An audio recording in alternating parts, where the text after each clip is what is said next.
sebuah negeri yang dulu gemilang bernama Aranda, seorang pria bernama Yogi pernah dikenal sebagai raja perang yang tak tertandingi.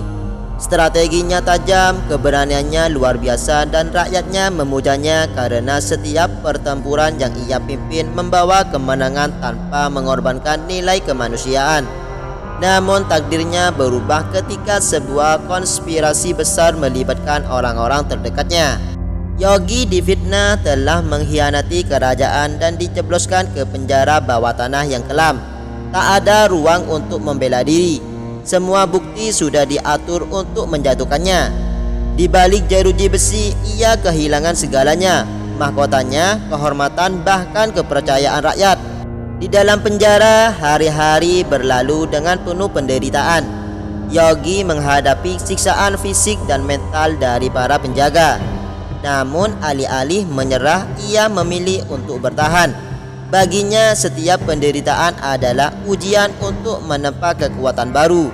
Di penjara itu, Yogi bertemu dengan tahanan lain yang penuh kebijaksanaan, seorang lelaki tua bernama Kijana. Kijana mengajarkan Yogi tentang kekuatan sejati yang berasal dari dalam diri, bukan hanya dari pedang atau taktik. Raja sejati, kata Kijana, bukanlah yang menang di medan perang, melainkan yang mampu menguasai dirinya sendiri. Setiap malam, Yogi merenung tentang kesalahannya, bukan hanya sebagai pemimpin tetapi juga sebagai manusia. Ia menyadari bahwa di masa kejayaannya, ia terlalu percaya pada orang-orang yang ia anggap teman. Kesombongan dan kepercayaannya yang buta telah membuka jalan bagi pengkhianatan. Suatu malam, setelah 10 tahun di penjara, sebuah kesempatan datang. Gempa besar mengguncang negeri dan sebagian besar penjara runtuh. Dalam kekacauan itu, Yogi melarikan diri. Namun ia tidak kembali sebagai seorang raja perang yang hanya mencari balas dendam. Ia memutuskan untuk mencari kebenaran dan merebut kembali kepercayaannya. Yogi memulai perjalanan dari desa ke desa, menyamar sebagai seorang pengelana biasa. Ia membantu rakyat kecil yang tertindas oleh para pejabat korup yang berkuasa setelah penangkapannya.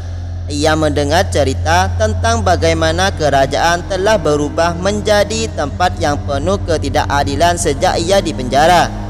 Di sepanjang jalan, Yogi membangun kembali reputasinya, bukan dengan pedang tetapi dengan hati. Ia mengajari rakyat cara bertahan hidup, membangun komunitas, dan melawan tirani dengan kecerdasan bukan kekerasan.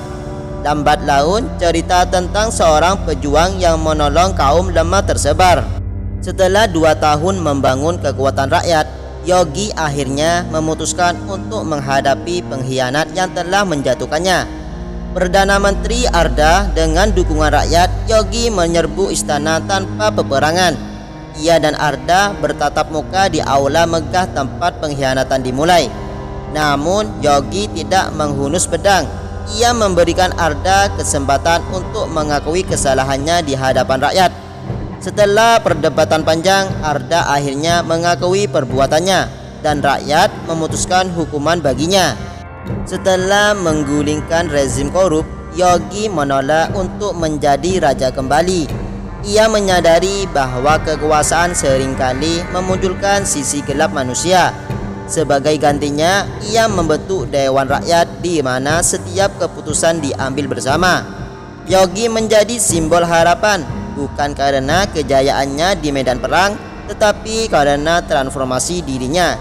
Ia membuktikan bahwa manusia bisa bangkit dari kehancuran, belajar dari kesalahan, dan menggunakan luka masa lalunya untuk membangun masa depan yang lebih baik.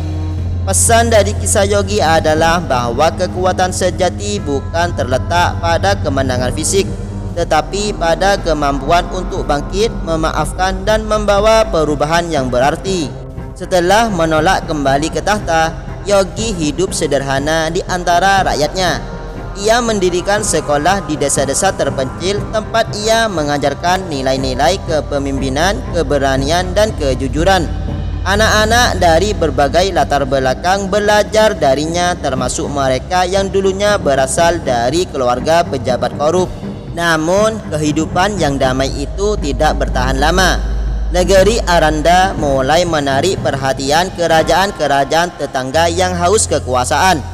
Dengan absennya seorang raja, Aranda dianggap lemah dan mudah diserang.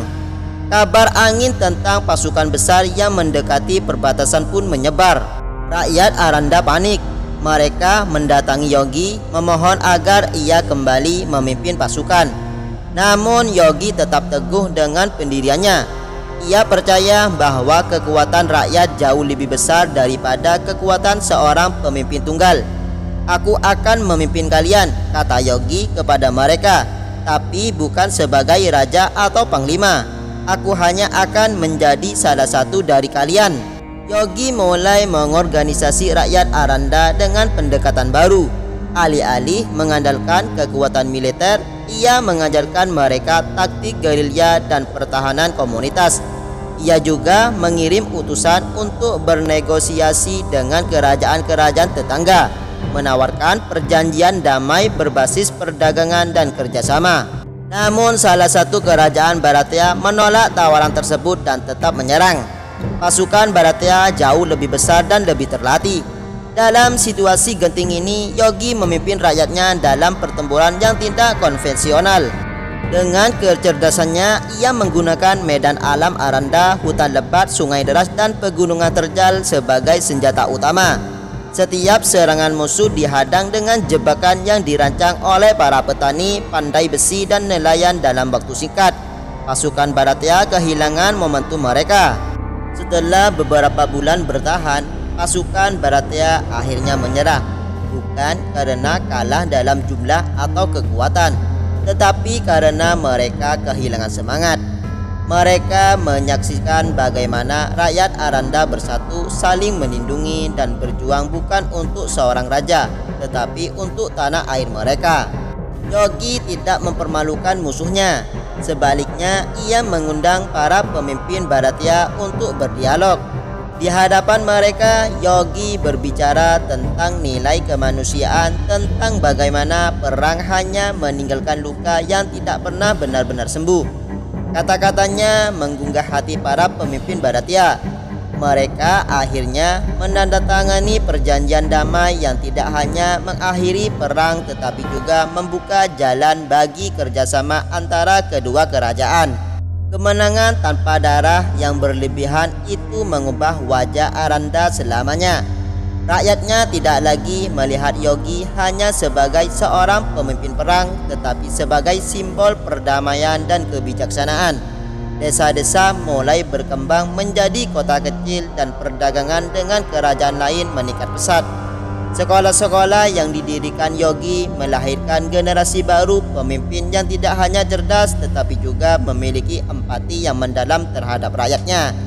Dewan rakyat yang ia bentuk menjadi model pemerintahan yang diadopsi oleh kerajaan-kerajaan lain. Di usia tuanya, Yogi memilih untuk hidup sederhana di sebuah desa kecil di pinggir sungai. Ia menghabiskan waktunya dengan mengajar anak-anak bertani dan menulis buku tentang pengalamannya. Ketika akhirnya Yogi meninggal dunia, seluruh negeri berkabung. Rakyat dari seluruh penjuru berkumpul untuk memberikan penghormatan terakhir. Namun di makamnya yang sederhana hanya ada satu tulisan. Di sini beristirahat seorang rakyat biasa yang mencintai negerinya lebih dari dirinya sendiri.